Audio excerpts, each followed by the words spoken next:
If we take three objects made of carbon allotropes, diamond, graphene, and Buckminster fullerene, each with equal number of carbon atoms, then which one of these three objects will measure more in mass?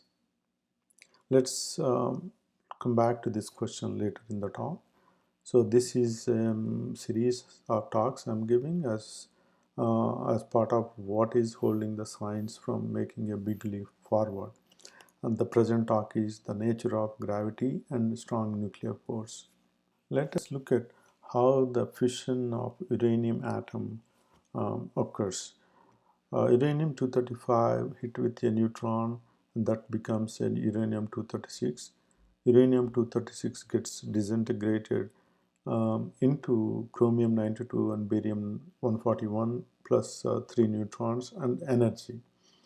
If you look at the number of nucleons on the left hand side, we have 236 nucleons, and then number of nucleons on the right hand side, we have 236 nucleons. Here we see that number of nucleons on the both sides are the same, so that means there is no loss of matter. So then where the energy came from?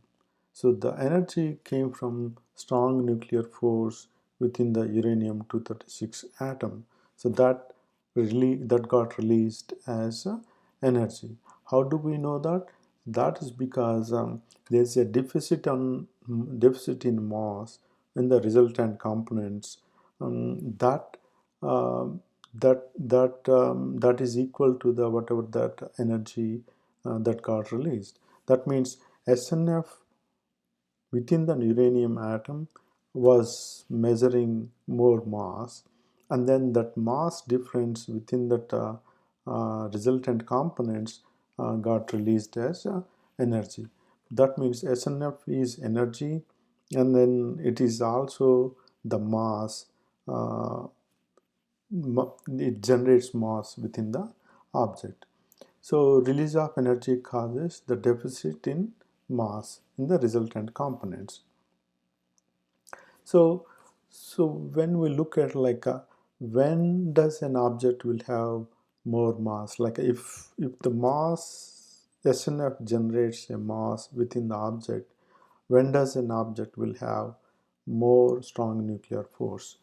The strong nuclear force will be more when the nucleons are closer to each other. So SNF means density of nucleons. When the nucleons are packed together closely, then that will have more strong nuclear force within that object. So therefore, a point mass object will have more SNF and measures more in mass. So point mass object, because the nucleons are tightly packed in whatever the form, so that will have more strong nuclear force, and then that additional strong nuclear force measures towards the mass. So is there any other way to look at the mass deficit? Mass deficit in nuclear reactions should be viewed as loss of mass in an object due to decrease in the density of nucleons. Same object measuring two different amounts of mass with same amount of matter invalidates the definition of mass.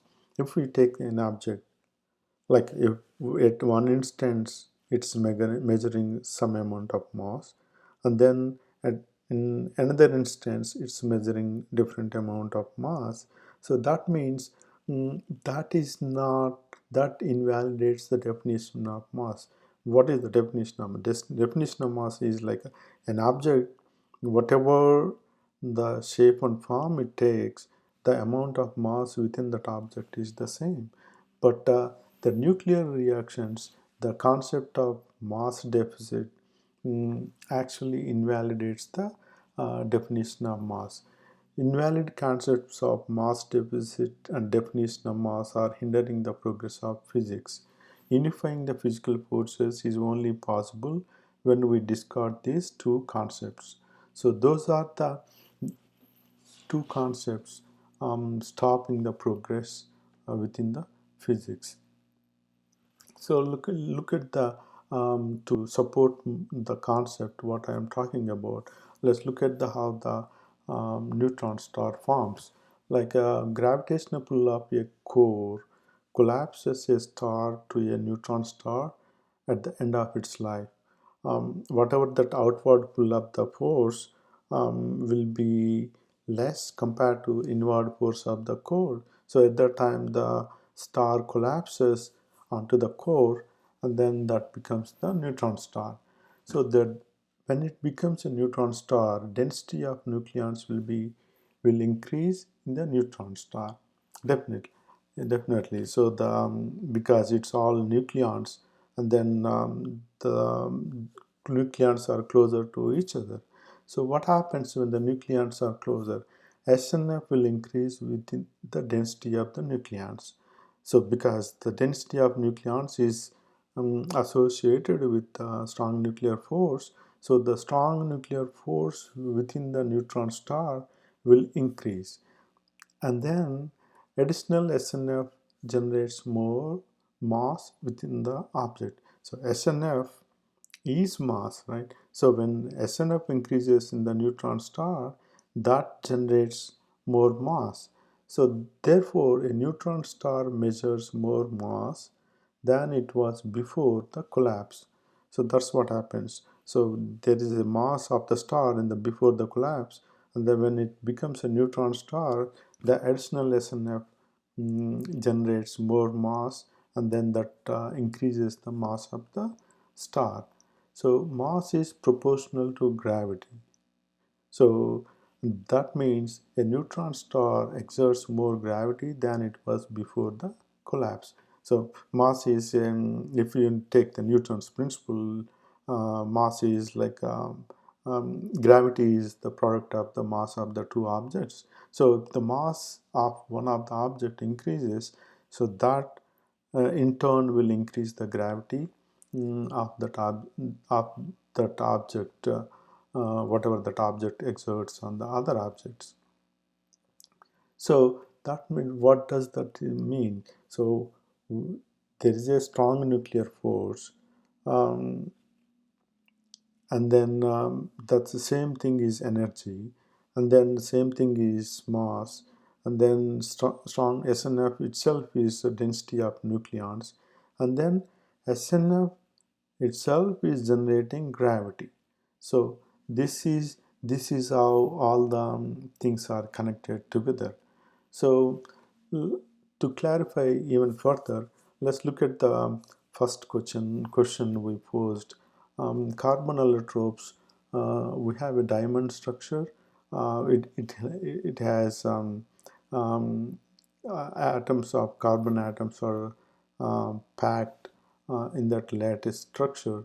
And then when you look at the graphene, this honeycomb kind of structure will have a single layer of atoms um, formed as a graphene, single layer of carbon atoms formed as graphene. And then when you look at the Buckminster fluorine, it's there is a lot of hollow space within that. So that this has 60 atoms in it, and then they are all kind of structured like a ball. So here, when you look at the density of matter is more in diamond, and then later in graphene, and then later in Buckminster fullerene.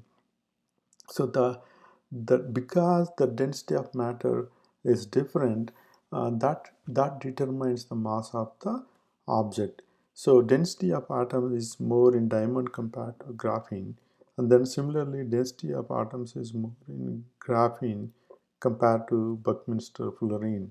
So therefore, equal number of atoms measures more mass progressively in diamond, graphene, and Buckminster fullerene, because the density of matter, density of nucleons closer to each other in diamond, and then the density of matter is less in Buckminster fullerene object. So that's why um, the diamond measures more mass than the Buckminster Fullerene object.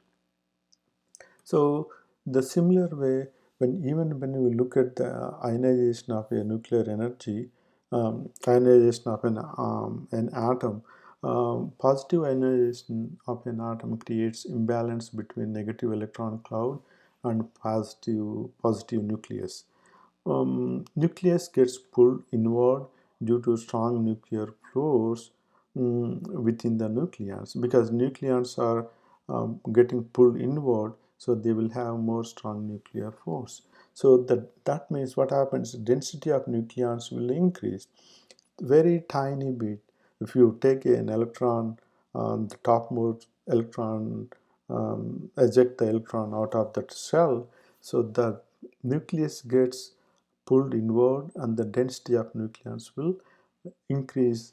Um, so the increase in SNF will be equal to the energization level of the ejected electron. So that's how. So when we density of nucleons will decrease when the atom captures an electron.